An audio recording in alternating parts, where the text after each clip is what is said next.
Hey guys, welcome back. This is an adapted Amish dinner roll recipe that I have made egg free.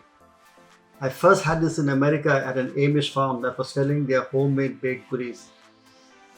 And from that first bite, I fell in love with these golden puffy beauties. The mashed potatoes makes these super soft and they turn out extremely delicious. You can enjoy these with your meal or even snacks with just a blob of garlic butter. So let's get cooking.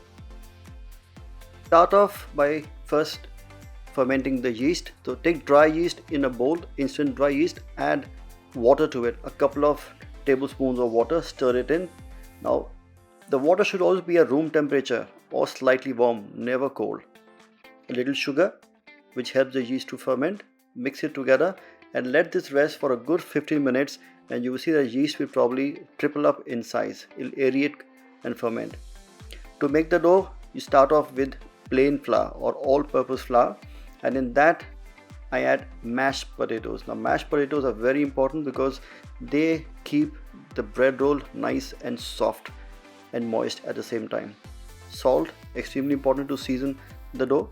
Now mix all the dry ingredients with the potatoes and you will get like a rough kind of a crumble kind of a texture.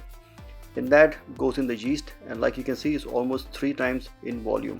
It's aerated or fermented quite well. This yeast dough is actually going to be kept for an hour, and when you leave it for almost an hour it almost doubles up in volume, and that is what the yeast does. Fold the yeast into the flour and then add in milk. Again, milk should be slightly warm or at room temperature. Never add the milk which is cold. You need a slight heat to keep the dough moist and also to knead it well and also for the dough to ferment. Now mash the dough between your fingers and form a dough which is almost like a soft bread roll. Now this would take you approximately 8 to 9 minutes, but what you will get at the end is a nice smooth dough which has got a flavor of butter in it. This dough we need to rest, but first before we rest it, we're going to grease a bowl with oil and then put the dough into the grease bowl for it to rest. This would be kept for almost 1 hour, and after 1 hour it will literally double up into its volume. So in goes the dough. Doesn't have to be perfectly round. And when you ever keep your dough for proving, keep it into a warm area of the kitchen, never into a cold part. It needs that heat for the dough to rise. Cover it with a plastic wrapper or a cling film, and that is all set to be kept for 1 hour. After it is kept for an hour, it will rise. Remove the cling film and lightly deflate the dough and knock it or gently knead it, never with a firm hand, always with a very light hand. I'm going to use an cast iron pan or a skillet to cook my breads in. You can use small molds or you can make it into a large tray, perfectly okay. But I think the iron skillet pan gives it a very nice shape. So you make small dough balls, approximately between 50 to 60 grams of dough balls, and arrange them on a greased skillet. Again, a greased skillet is important because it helps the bread to come off the pan very easily once they are cooked.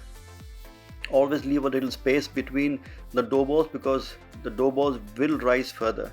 This is going to be kept wrapped up into a plastic cover for the next 25 to 30 minutes for the dough balls to almost double up in size. In the meantime, let's make the garlic butter. Around 4 large cloves of garlic, lightly smashed or crushed with a flat part of the knife and then finely chopped. You don't want it to have large chunks of garlic pieces coming into the butter, so try and do as fine pieces of garlic as much as you can. It gives a very nice flavor to the butter, and this is a butter which you can make in advance and you can keep in the fridge. It will last you for a good 10-15 days. I also like to flavor the butter with fresh coriander. A lot of the people remove the stalks, but I think the stalks have a lot of flavor in them, so always add the stalks, but make sure that the garlic and the coriander leaves are finely chopped. We begin first by slightly heating a heavy bottom non-stick pan and adding chopped garlic into it. There is no oil or there is no fat or butter at this stage.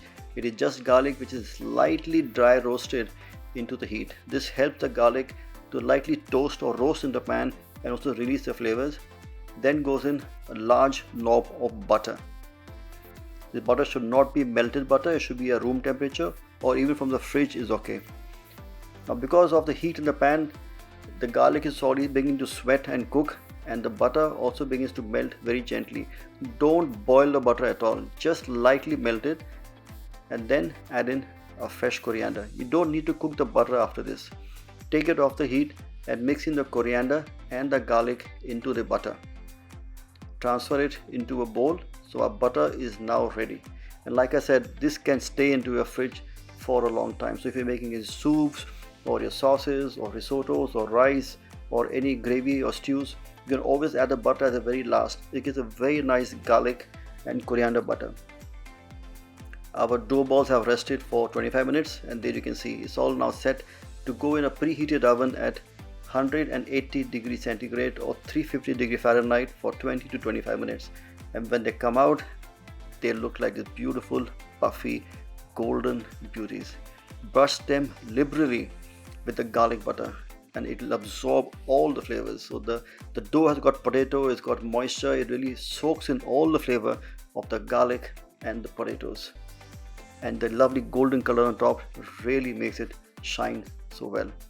Very inviting, very simple to make, very quick to make. It's just basically resting time which is a wait, otherwise they are fun dish to make. Do try it at home and let me know how it goes in the section below.